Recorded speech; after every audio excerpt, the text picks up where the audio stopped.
صرف کہہ رہا نبی پاک صلی اللہ علیہ وسلم دنیا میں کوئی فیلڈ اٹھا کر دیکھیں اس میں نمبر 1 ہے، اس میں نمبر 1 ہے۔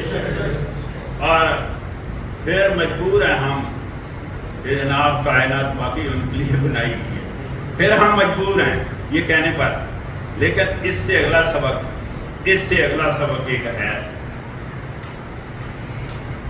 وہ شرط ہے کہ اس کی کسی ایک بات پر، ہزاروں باتیں ایسی ہیں، کسی ایک بات پر بھی ہم عمل نہیں کرتے تو پھر بات وہی عمل نیت، عمل نیت، عمل نیت، اس پر بیس کرتا ہے۔ میری یہ خواہش ہے کہ اللہ ہمیں توفیق دے ہمارے پیارے نبی صلی اللہ علیہ وسلم پر، جو کہ کائنات کے ظاہر ہے اس سے بڑے رحمت العالمین کون ہو سکتا ہے، اور ان کے جو ان کی پیروی ہے پراپر وہ کرنے کی توفیق دے۔ آپ کو میں بتاؤں کہ جتنے بھی اولیاء کرام ہیں، جتنے بھی اولیاء کرام ہیں جو ولی ہیں اللہ، یہ سب اولیاء کرام نے توحید کا پرچار کیا ہوا ہے۔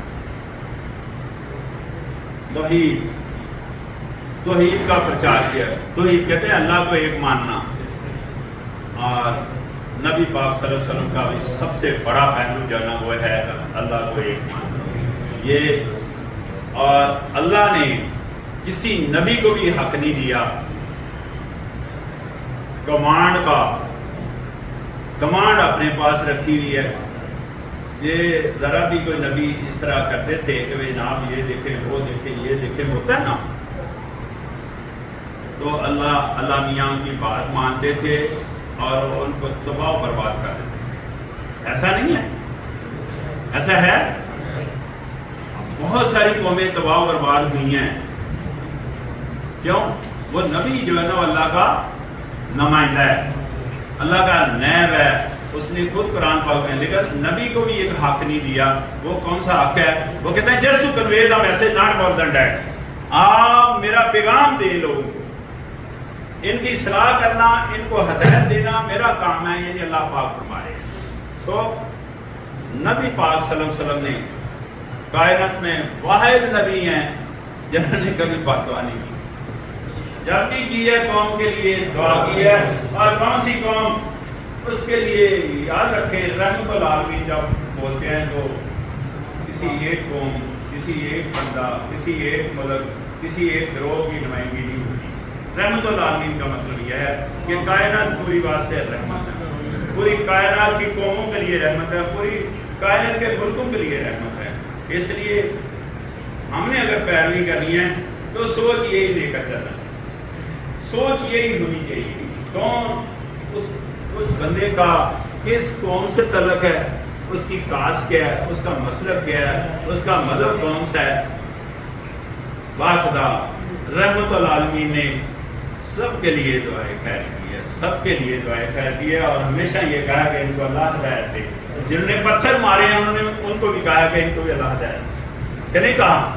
تو لہٰذا مسئلہ یہاں اٹکا ہوا ہے کہ ہمیں بھی اللہ توفیق دے، ہمیں ان کی پیروی کرنے کی توفیق دے، اور اللہ پاک کی عبادت کرنے کی توفیق دے۔ اگر کوئی کچھ حاصل نہ ہو تو جاتے جاتے میں یہ ضرور یہ 3 الفاظ بولوں گا۔ نماز بعض دفعہ نہیں پڑھی جاتی، جبکہ نماز کے لیے چھوٹ تو ہے نہیں، بتائیے آپ کو، اگر میں نے نماز نہیں پڑھتا تو اس کا مطلب چھوٹ ہے؟